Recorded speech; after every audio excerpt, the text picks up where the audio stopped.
Hi there, welcome to my views and news.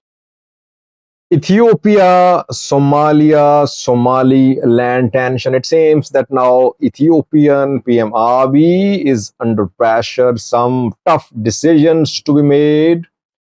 Offers of ports from multiple quarters. I think Somalia has managed to create a regional situation leading to pressure upon Ethiopian PM Abiy. What will he do? Why is he under pressure?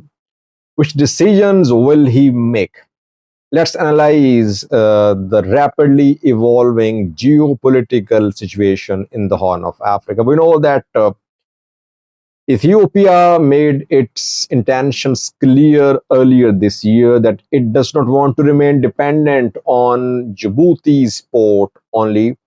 For 3 decades, almost, Ethiopia has been using Djibouti's port for handling all its imports and exports. Ethiopia, Eritrea, when they were under one government, Ethiopia had access to sea, but when Eritrea split, Ethiopia lost access to sea. Ethiopia used a support for some time after independence of Eritrea. Later, during Meles Zenaw's era, Ethiopia stopped using Assab and turned to Djibouti.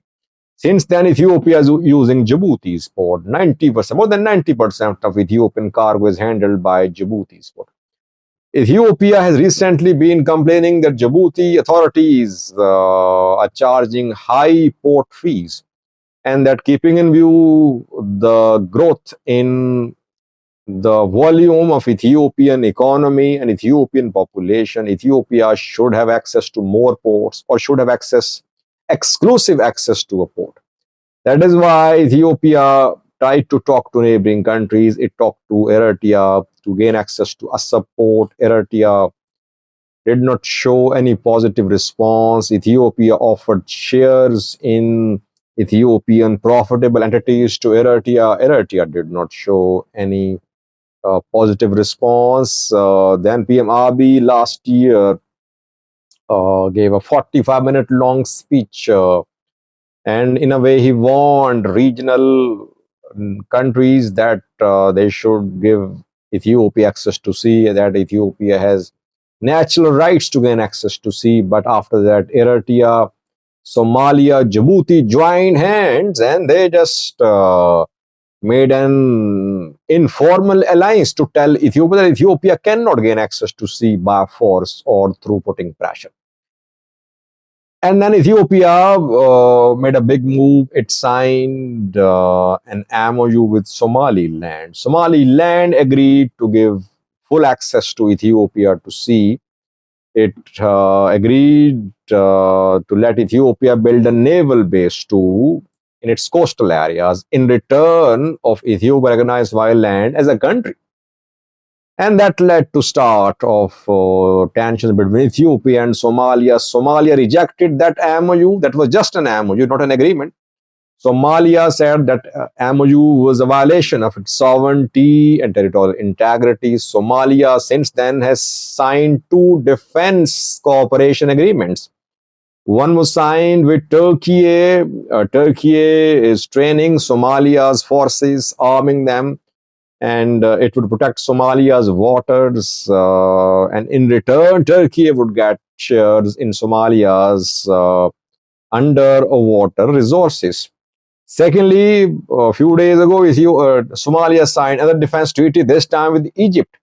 Egyptian troops arriving in Somalia, Egyptian military equipment arriving in Somalia. Egyptian troops will be part of Somalia's next peacekeeping mission due to take over in 2025 January. Eritrea also supporting Somalia.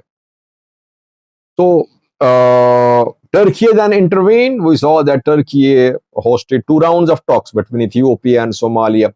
There are the talks. Somalia offered Hobyo port to Ethiopia. Ethiopia analyzed the offer, but the area is not safe. Hobyo is not close to Gulf of Aden. There are logistical challenges for Ethiopia to use Hobyo port. The issue could not be solved. 2 rounds of talks held, 3rd round planned for next month, but no breakthrough could be achieved.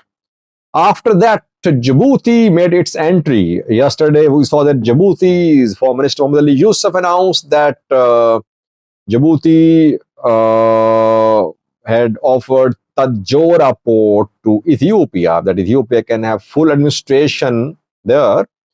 Djibouti is going to be the casualty of Ethiopia's Somaliland MoU, as Djibouti's economy relies heavily on port fees earned by handling Ethiopian cargo.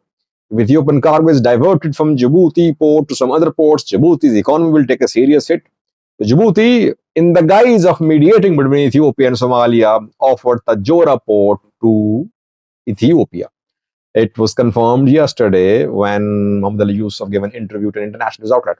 Now, PM Abiy is under pressure. If he rejects the Jora port's offer, it means that the Prime Minister and his government are not interested in gaining access to sea for commercial purpose. Rather, he wants to be in a position to build a naval base and to be placed strategically on Red Sea to disrupt maritime traffic if there is any threat to Ethiopian national security. And that can only happen if Ethiopia builds a naval base close to Gulf of Aden. The two offers made to Ethiopia by Djibouti and Somalia are not very attractive for Ethiopia. The Jora is not close to Bab el-Mandab. Hobyo is also not close to Bab el-Mandab. Only Berbera port and the Ethiopian likely military naval base to be established in Somaliland would be critical and in a location which is going to be very strategic for Ethiopia. It means that it is difficult for Ethiopia to accept the offer either from Somalia or from Djibouti. I think PM Abiy's government will reject offers from Djibouti and Somalia. I think offer from Somalia already rejected a video on that weeks ago. Offer from Djibouti is going to be rejected as well. And second reason for this rejection is that there are several foreign military bases in Djibouti, and Ethiopia would not like to build a port, to invest in a port in a country from where other countries are withdrawing. I mean, Americans, they want to relocate their naval base, their military base to some other country because there are several bases in Djibouti. Can Djibouti be trusted? Because Djibouti has been hiking port fees. So, and Ethiopia says it wants to diversify use of ports. It means it wants to use more than one ports in more than one countries. So Djibouti's offer, though it has not been formally rejected, but I think it might be rejected. PM Abiy, now he has managed to create a regional storm, by the way. Everyone took the Prime Minister of Ethiopia very lightly last year. Eritrea, Somalia, Djibouti all joined hands as if by joining hands they would corner Ethiopia. But signing of MoU between Ethiopia and Somaliland was a master stroke. That pushed Somalia on the back foot, Djibouti as well. Eritrea watching all the developments very closely. Now, while PM Abiy has managed to make the region insecure, telling the regional countries that Ethiopia is a major player here, Ethiopian cargo can change economies, the Ethiopian government will have to make a very difficult decision in coming days. Should it stick with its MoU with Somaliland? Should it look for other options, ports in Somalia and Djibouti? And if Ethiopia agrees, if it accepts Djibouti's offer, what about Egyptian troops in Somalia? Will they leave? They won't leave, I think. Egyptian troops are going to consolidate their military presence in Somalia, close to Ethiopian border. And it means Ethiopia can only counter Egypt if somehow if it establishes a naval presence close to Bab el Mandab, and that can only happen through Somaliland. Ethiopia Somalia agreement can only happen if Egyptian troops leave Somalia altogether and if Ethiopia withdraws from the MoU with Somaliland. Both are not very likely. Alarming developments could happen in the Horn of Africa in coming days.